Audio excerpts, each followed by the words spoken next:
The bones of refugees are spread across my country. No one asks what their stories are or where they came from. For most of them, their stories begin with trembling memories of fleeing home, fingers crossed as they cross oceans, not knowing what awaits them. But they wait patiently, lungs filled with smoke, chests heaving with fear, gullibly dreaming of a land where currency rules. And all they have filling their pockets is hope. Once you learn to mimic their ways, you are American. Once you change your body, your beliefs, keep your religion and whispers, you become useful. It's not right. But what can you do when you're surrounded by vultures who want you to wear their wigs, their clothes, their dark spot removers, take their precious cultural rituals, and exploit them? The dances you did as a child are now entertainment. The precious jewelry that flowed on your ancestors' wrists and ankles are now marketable, are now made by the small hands of your country's remaining youth. When your culture is no longer in season, you will be tossed back into poverty-ridden pits, forced to face the true reality of what you ran the heels of your feet into dust for. Welcome home.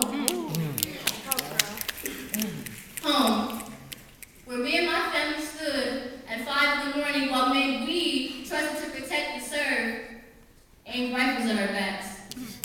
Home, while I watched my innocence crumble before my eyes, crying to my brother with bloody lips and fists I got from neighborhood kids my mother told me to stay away from. Home, where the markets carried more candles than home necessities, and year after year I watched my friends lose their souls to street corners.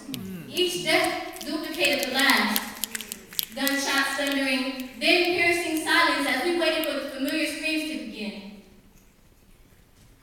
I can still see their bodies collapse cold on the concrete we once jumped rope on. I can still hear their mothers sobbing as we prayed that the candles and guilt gifts we laid out that night would be the last. I was only 10 when I had to leave. My adolescent body had become prey, a target to all terror my ghetto had to offer. My mother knew this all too well. I remember her sobbing as she slowly peeled the 30-day notice off the front door. The bold letters at the very top read eviction. But to us, it read, you are free. You have 30 days to pack your shit and get as far away from this place as your feet can fathom. You see, no one leaves home unless home was the mouth of a shark. But what if you were born in the belly of the beast? Yes.